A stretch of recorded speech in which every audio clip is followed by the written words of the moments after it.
Good evening, everyone. Welcome to Selection IAS, an initiative of Hum Honge Kamyab NGO, New Delhi. I'm really glad to see you all, the future aspiring civil servants. Yeah, so this is the second chapter. This is going to be the second chapter from the Volume-2 Economic Survey. And this is one of the most important chapters from the Economic Survey. So please pay attention and revise it again, both lectures and through notes as well. So let's go. Yeah. So the title of this chapter is Fiscal Development. So basically here we are going to do a comparative study regarding the fiscal developments in India, both before and after the outbreak of the pandemic. Okay. So as you can clearly observe that in almost all the chapters we have discussed regarding the status of economy, okay, and the impact of COVID-19 pandemic on the Indian economy, right? So here again we are going to do a comparative study in this regard, and let's begin.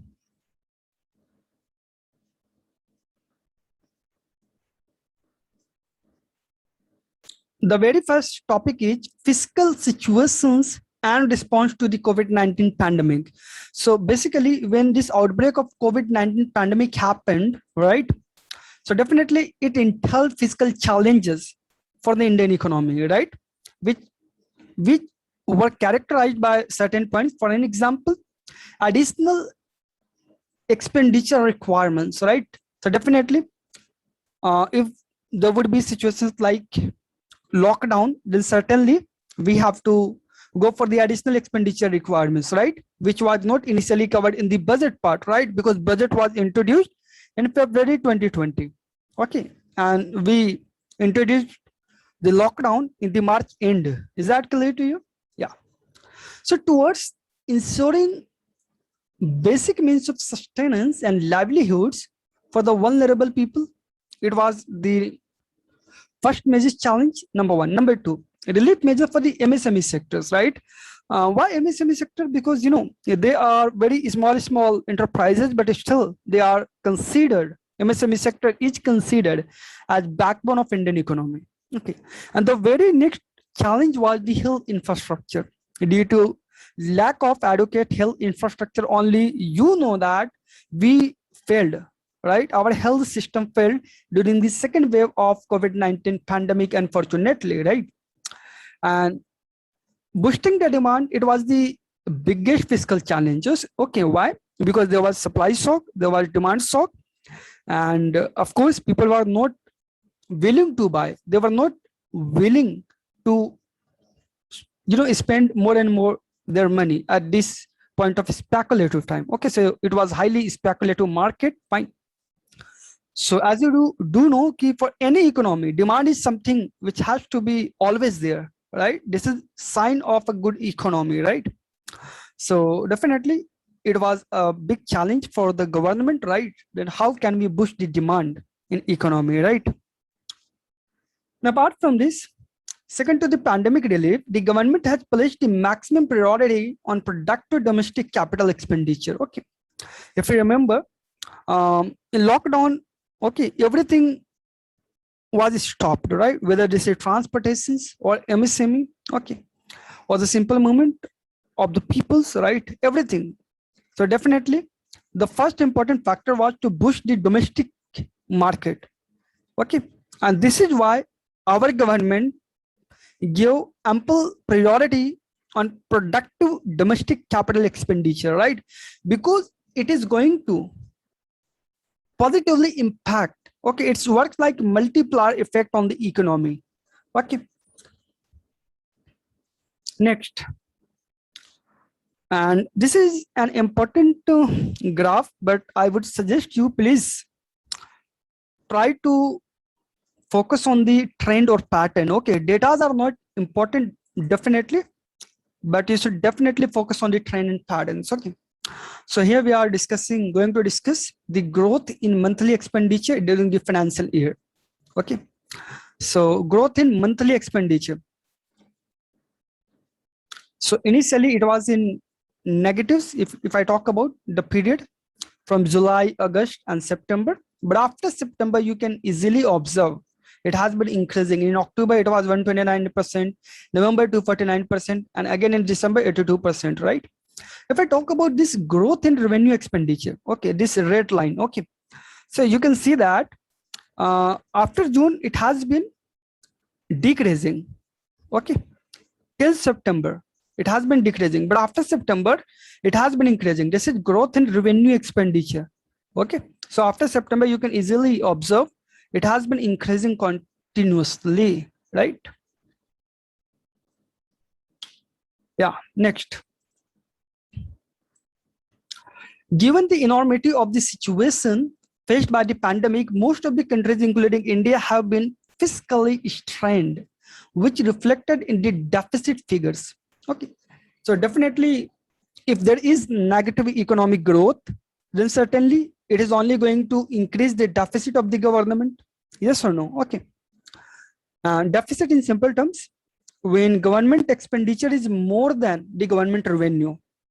Is that clear? In simple words, in layman language. So please remember this if you are forgetting. And apart from this, this is again a very, very important point. Please underline this. Please, this is a very important data. Though most of the time I say that do not focus on data, but this is something which is very important. Why? Because in here we actually revised the estimation, okay, that we basically set up in the budget 2020, okay, but due to COVID-19 pandemic, it was revised again. Sorry. In order to cater to the increased demand for resources required by the government, the target for the gross market borrowings of the central government for the financial year 2020 to 21 was revised. Initially, the target for the gross market borrowings was only 7.8 lakh crore rupees as per the budget 2020, because budget basically is introduced in February only, okay, and the outbreak of COVID-19 pandemic in India was mainly in March, right? If you remember, in March end, government introduced the lockdown things, right? So what happens initially, our target was, the gross market borrowing target was 7.8 lakh crore rupees. Okay, but later on it was revised to 12 lakh crore rupees. Okay, that's an important data also for the mains examination. Yeah, if I talk about the gross tax revenue, okay, so initially in the first 8 months, okay, we are going to do a comparative study. Last year, in the year 2020 to 21, it was 10.26 lakh crore rupees, okay, but it was 12.6% lower than in the same period last year, that is 2019 to 20. Are you getting the point? In 2020, lockdown happened, negative economic growth was observed, so certainly the gross tax revenue is going to be lesser than the same period which was observed in 2019 to 2020. Is that clear? So this decline was owing to the negative growth in all the direct taxes and major indirect taxes. So there was a negative growth in all direct taxes also and major indirect taxes also, but except excise duties. Please underline this point. It means there was no negative growth in excise duties. Okay, so this is a very wonderful point. And at the same time, due to COVID-19 pandemic, the negative impact was also observed in disinvestment receipts. What do you mean by disinvestment? Vinivesh, जिसे आप कहते हैं आप. In simple terms, disinvestment means is that selling of government shares of the public sector undertakings to the private sectors. Yeah. So the adverse market conditions arising due to COVID-19 have also negatively impacted the government's plan to achieve the target for disinvestment receipts.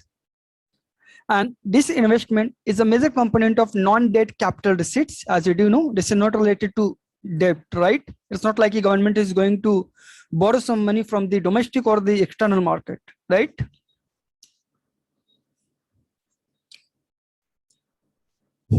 Again, we have one more graph. Let's analyze. So this is basically the growth rate of fiscal indicators.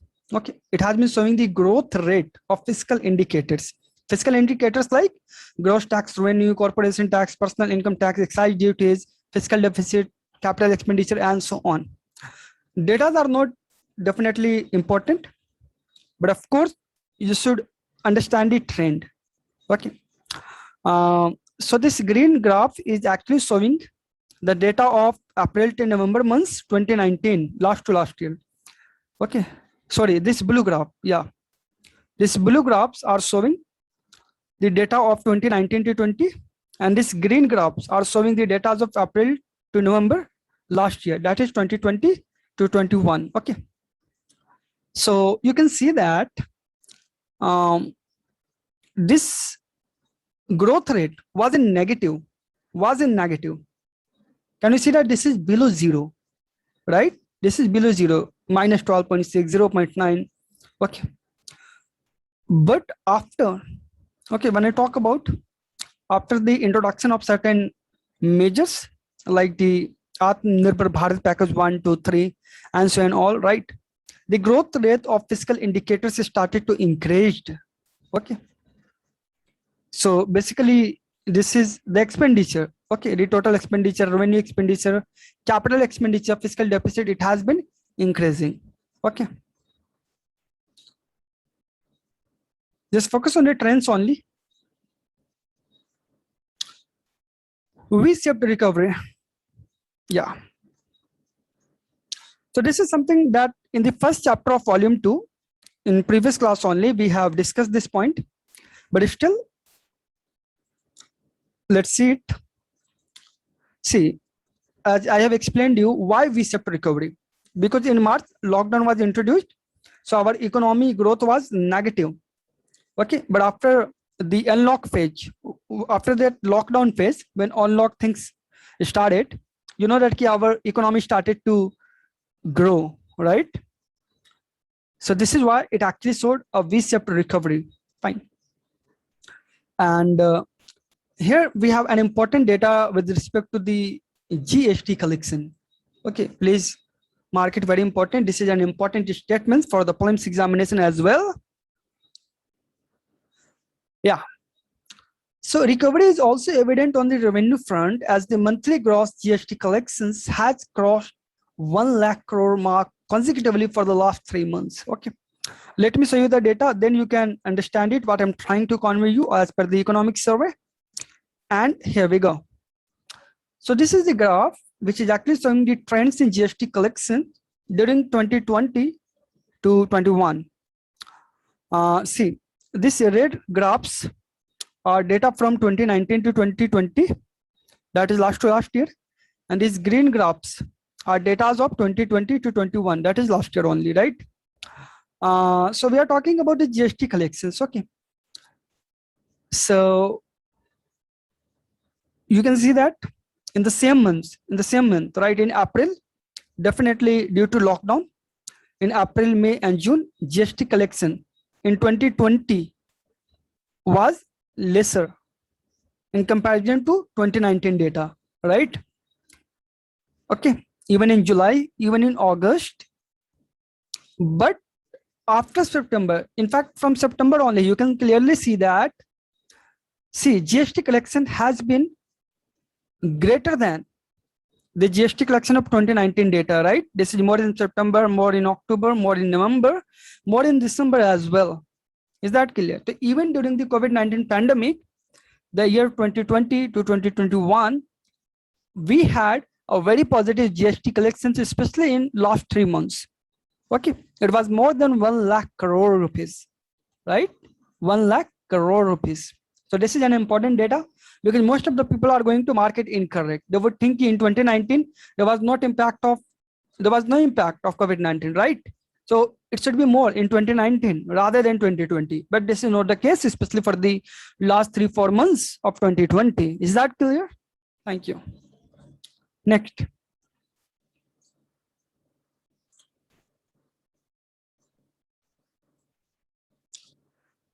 Now, The expenditure policy during the 2020 to 21 last year, the expenditure policy, it focused on restructuring and prioritization of expenditure. Why? To meet the unforeseen expenditure.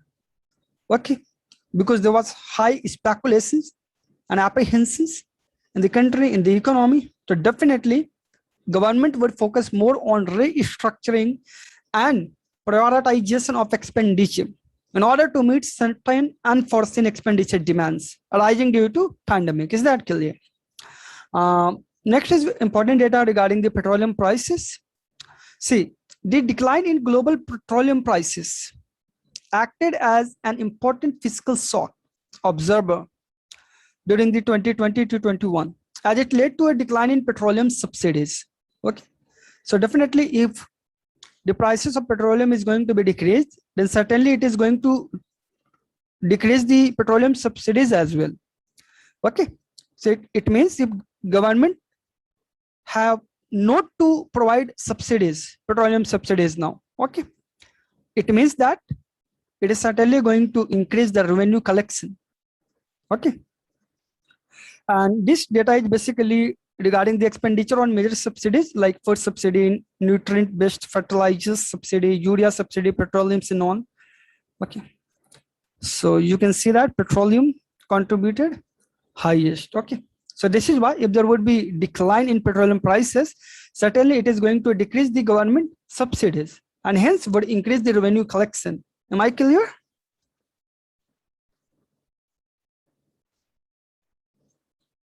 Yeah. In order to support the creation of long-term assets and infrastructure, the central government had enhanced the budget provision for the capital expenditure. Capital expenditure on roads, defense, water supply, urban development, domestically produced capital equipment by 25,000 crore rupees for the financial year 2020 to 21. Okay. So why this capital expenditure was emphasized? In order to create long-term assets and infrastructure. Okay, if you remember, due to a lack of health infrastructure only, okay, the health system got collapsed during the second wave of COVID-19 pandemic this year, right? So definitely capital expenditure should be increased, and it was done by the government, right? Yeah. Now the fiscal stimulus by the government of India. Stimulus means basically what government is going to do in this regard, how government is going to provide fund. Okay.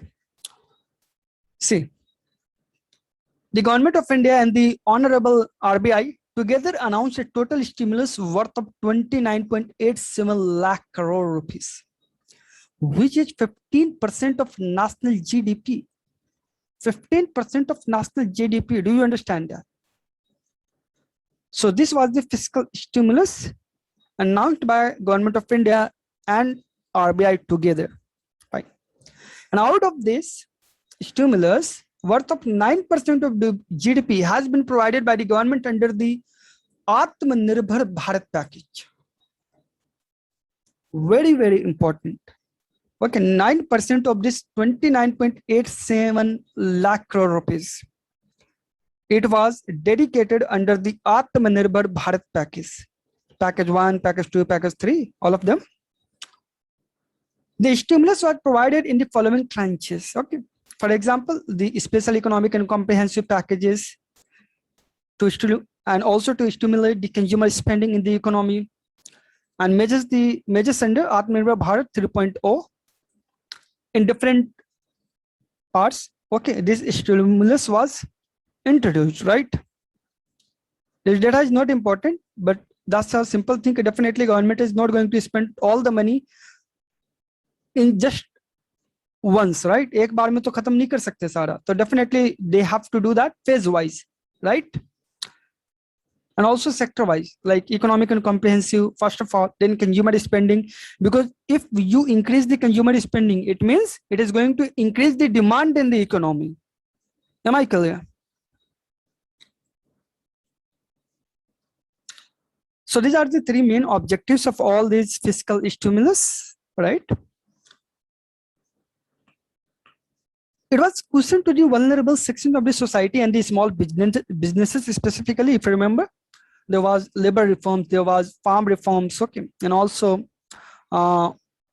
regarding the MSME sectors, new definitions of MSME was introduced, right?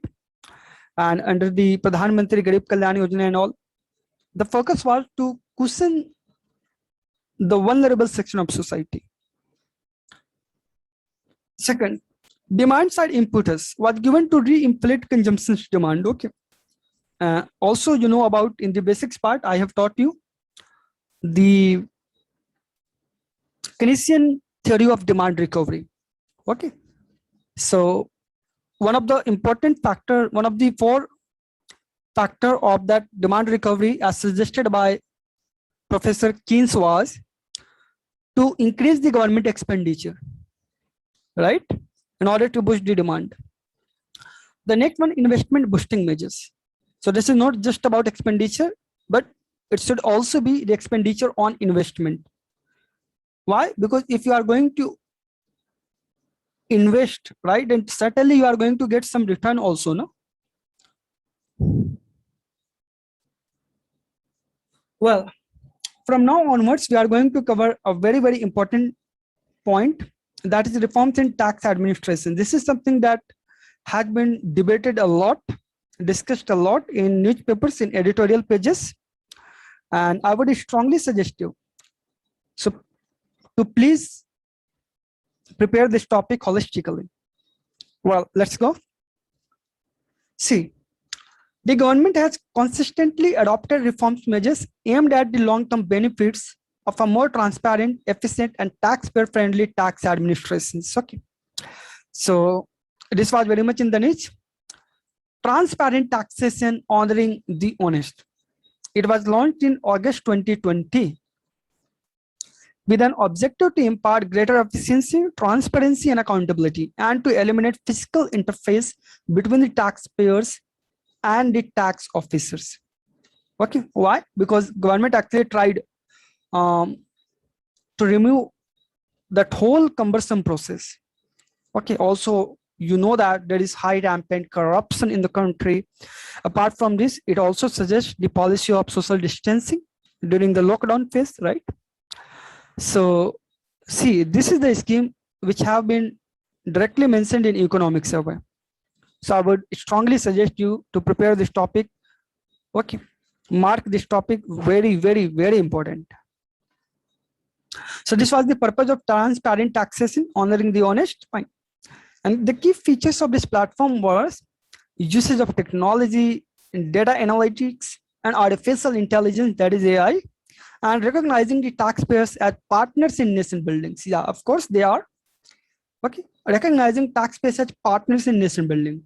So I am, you know, my intuition is saying that, strongly saying that there would be a definite consensus in mains examination. There would be a definite question in mains examination on this topic, reforms in tax administration. And if you use keywords like recognizing taxpayers as partners in nation building, transparent taxation, honoring the honest, then certainly it is going to increase your marks drastically. Okay, well, this platform, transparent taxation, stands on 3 pillars of tax administration reforms. Number 1, faceless assessment. Faceless, it means digitally, completely online. Faceless appeal and taxpayers charter. Let's see all these 3 measures in detail. The first one, faceless assessment scheme 2020. It was part of transparent taxation system only, which was introduced in August 2020. Number 1, see, it basically focused on taxpayer can lead to an efficient, non-discretionary, and unbiased single window system of assessment. Okay, so the purpose was simply to come up with the idea of dynamic jurisdiction and elimination of face-to-face contact between the income tax authorities and the taxpayers, right? Number 1. Number 2, this scheme, faceless assessment scheme, stabilizes a national faceless assessment center in New Delhi. Okay, Please remember this, National Faceless Assessment Center, NFAC, in New Delhi. And it is going to be headed by the Principal Chief Commissioner of Income Tax. And it would be the sole point of contact between the department and the taxpayer. Well, apart from this NFAC, there would be some regional faceless assessment centers also. Okay. All notices and communication to and from the taxpayer and internal communications are related to assessment process within the department are routed through the NFAC only, National Faceless Assessment Center. Is that clear? So what was the first point? The focus was elimination of face-to-face contact. Okay, number one. This is why they are calling it faceless assessment. Number two, if there would be any matter of disputes, concerns, notice or communication, there should be an organization or institution, no? And this is why they are stabilizing this National Faceless Assessment Centers in New Delhi. Is that clear? Good enough? Well, the second point was Faceless Appeals Scheme 2020. So under this scheme, all income tax appeals will be finalized in a faceless manner under the faceless ecosystem, with the exception of appeals relating to serious frauds, major tax evasions, sensitive and search matters, international tax and Black Money Act. Am I clear to you? Fine. The scheme stabilizes this NFAC, also National Faceless Appeal Center. Okay, and this would be the apex body for the conduct of e-appeal, electronic appeal proceedings in a centralized manner. Okay, and of course there would be some regional centers as well. All the internal and external communication takes place electronically. The assessees or the assessing officer are not required to attend the proceedings personally. Is that clear? So it would be in the form of electronically. And the third important aspect of scheme was taxpayers charters. Okay, so in this charter, it basically comprises of commitments by the income tax department on obligations of the taxpayers. It emphasizes the importance of fair, courteous and reasonable treatment to taxpayer. And the next step, need for an independent ombudsman to ensure enforcement of taxpayers' rights. Is that clear? So these were the three important parts of the reforms in tax administrations under the transparent taxation, honoring the honest platform. Is that clear? It has been three pillars. It has three pillars: faceless assessment, faceless appeal, and the taxpayers charters. Well, we have another graph. Okay, not that much important, but yeah. So this is about the fiscal deficit. Okay, so in 2019 to 2020, you can see that it has been decreasing. Okay, after the 2020, it has been decreasing. Okay, you can see that from 4.6 to now it is 3.5 only.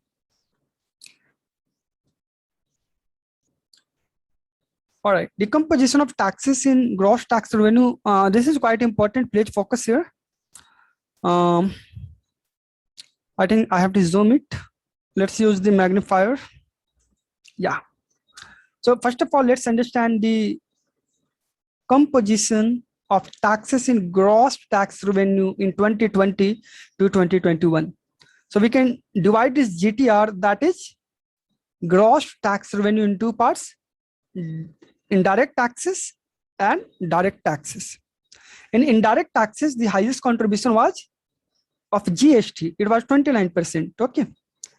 Then excise duties 11%, customs 6%. And under the direct taxes, the contribution is 55%. Okay. We are talking about the gross tax revenue, please mind it. So the direct taxes contribution is more than the indirect taxes. Okay, this is 55% in the case of direct taxes, and this is only 45% in the case of indirect taxes. And if I talk about direct taxes, 28% taxes, okay, were contributed from the corporate income tax, and 26% again, 26% is from taxes on income other than corporates. Is that clear? Yeah. Now, the second figure is about the taxes as a percentage of GDP. Okay. So let's see the current data of 2020 to 2021. Okay. So the highest share is of GST. So as I told you, GST collection has been increasing. The green color is showing the GST collection. Okay. So the left side data is from the 2019 and the right side data is from the 2020 in the magnifying pictures. Okay. So you can clearly see that GST collection was more. Okay. And the second highest was this orange color, which is CIT, that is corporate income tax. Okay. It was also increased. See, it was 2.7 in last year 2019 and it was 3.0 in 2020. So yeah, it's been increasing. That's a positive sign. Well, economic survey also gives this table, which is actually showing trends in non-tax revenue of central government. Okay, non-tax revenue. Non-tax revenue means basically interest receipts, dividends and profits, external grants and others. Okay. So it has also increased. You can see in 2019 it was 3.26 and in 2020 it is 3.85. Okay, so non-tax revenue also increased. This is a wonderful point. Please note it down. In 2020, non-tax revenue also increased in comparison to last year. Okay. Yeah. So again, we have a wonderful analysis from the economic survey regarding the total expenditure. Yeah. So this is trends in components of total expenditure. So we have two kinds of expenditure: capital expenditure, okay, which is shown by this red line, and revenue expenditure, which is shown by this blue line. Okay. So let's see in the end in 2019 to 2020. See, capital expenditure has been increasing, right? You can see this red line, which has been increasing continuously, but this blue line, revenue expenditure, it has been decreasing. It has been decreasing. So please jot it down. This is a wonderful statement. Capital expenditure has been increasing and revenue expenditure has been decreasing in the past 1 year. Okay, it would be a correct statement. But if they say in the past 5 years or in the past decade, then it would be wrong. You can see that. Okay, some years they are increasing, sometimes they are decreasing. Okay, but for the past 1 year, we have this definite data that capital expenditure is increasing and revenue expenditure is decreasing. Is that clear? Again, we have another graph. Yeah. So this is on trend in centers debt GDP ratio. Okay. So again, from 2004 and 5, no, this is not important, but sometimes again, it is increasing, then decreasing. Yeah, let's see in the end from 2019. In 2019, it has been increasing. The centers debt GDP ratio, it's been increasing. Fine.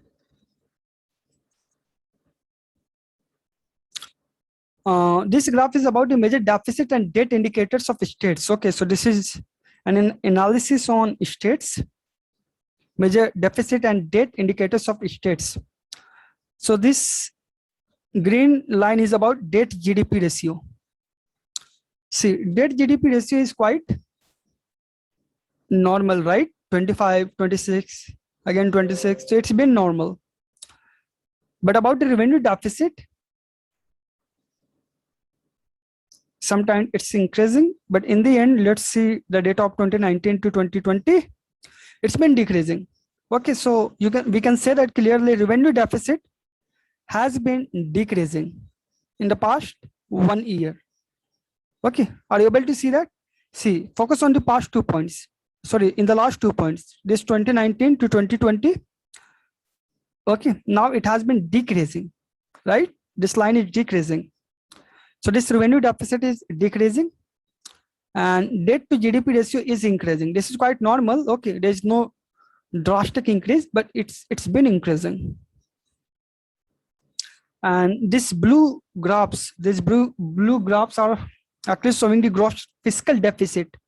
So this is again, it's been increasing from 2018 to 19 to 20, it's been increasing.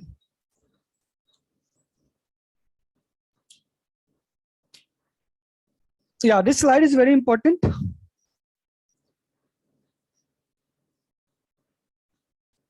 Yeah. So measures taken by the center to support the states in times of COVID-19. This is an important point. How center supported the states government during this pandemic. Okay. Number one, enhanced limit of borrowing for financial year 2020 to 21 under the Atmanirbhar Bharat package. This is going to be an important discussion on this point. Please focus. Yeah. See, under the Atmanirbhar Bharat package, additional borrowing limit of up to 2% of gross state domestic product was allowed to the states. This was additional borrowing. Okay.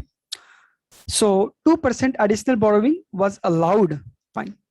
And it was equivalent to 4.27 lakh crore rupees. Okay.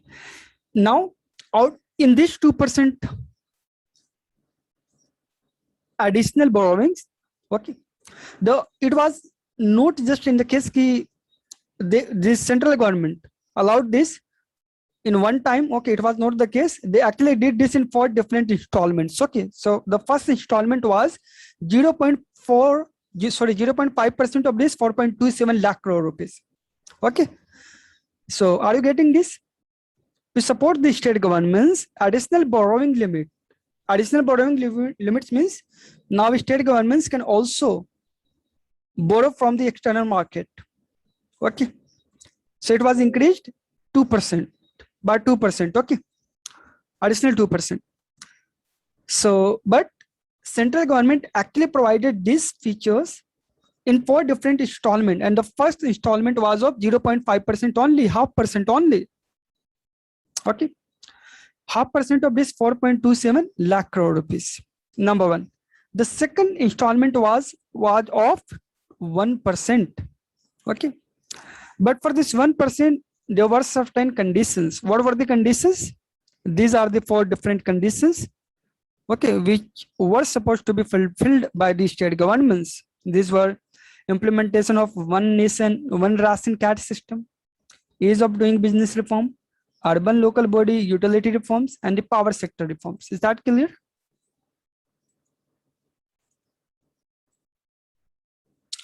Fine. And lastly, again they give 0.5% borrowings. Okay, it was again conditional based on the at least 3 out of the above mentioned reforms. So out of these 4 different conditions, at least three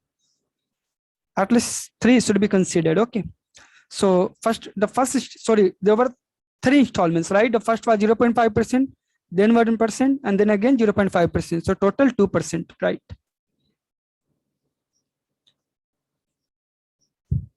Next, compensation to the states for the loss in GST revenue. Many states argued that due to policies of the central government and also due to COVID-19 pandemic, there was loss in GST revenue in the states.